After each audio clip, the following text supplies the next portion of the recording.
Okay. If you don't know me, I'm Erin. I am the hard conversation lady. And I can't believe I'm going to share this. This is like the biggest secret in the communication skills world. No one is talking about this. And I'll tell you at the end where I heard this because it's wild. Here's the thing. And I hear this all the time. When I'm listening to a podcast, I hear this. I hear people talk about it in conversation. I hear coaches talk about it because coaches are really big about feelings and, sitting with your feelings and, trying to engage with their clients and find out what they're feeling. And so this happens all the time. I just heard it on a podcast that I was listening to, and I was like, I have got to make a video about this. Okay, so here's the thing. Anytime you say, I feel like, what follows that is not a feeling. Whenever you say, I feel like, you are actually saying, I think.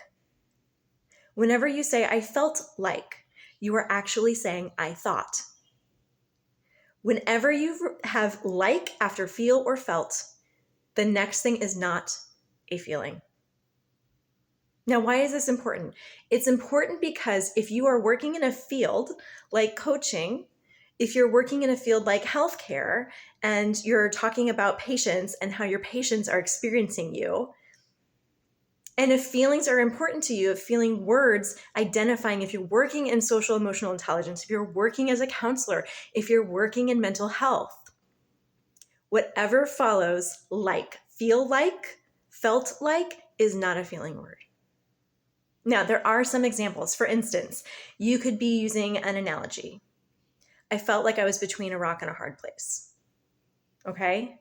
So that is actually, I thought I was between a rock and a hard place, right? The like could be used as a filler. I felt like scared. Okay? Scared is a feeling word. But in that scenario, the like was used as a filler word. So just consider this. And now that I've told you, you're going to hear it everywhere. I hear it on my favorite podcasts. I hear it on the radio. I hear it in conversation every single day of my life. So if you're trying to help people, or if you are trying to identify feelings, catch yourself every single time that you say, I feel like, or I felt like. And you'll start to notice, oh my gosh, I'm actually not identifying feelings. Now, where did I hear this? Okay, this is fun because I've been in communication skills for almost 20 years, and I've mostly been doing that in medical education. I do this in my own company now, Compassionate Coaching, which is 5 years old. The place that I heard this is great. I was a La Leche League leader back in the day when my son was little, and I attended as part of my training to be a leader in La Leche League, which is a breastfeeding organization. I attended a training where we focused just on communication skills. And I heard this and it never left me. And I was like, oh, interesting. And so I held on to that nugget because it's an amazing nugget. And I'm telling you, no one is talking about this in the communication skills world. So you heard it here first, and I heard it from Marianne back in the La Leche League training, back in I don't even know what year.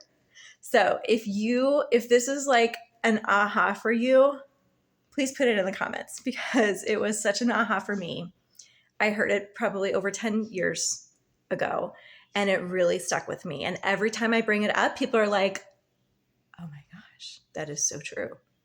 So please put something in the comments if you're like, yes, this was eye-opening. And if you also find other scenarios where it's not true, because it's not 100% of the time, but like there are some scenarios where saying I feel like or I felt like does not translate to think or thought. So please put that in the comments too. Okay, enjoy this amazing tip, this amazing thing that will blow your mind. You'll start hearing it everywhere. Okay, thanks.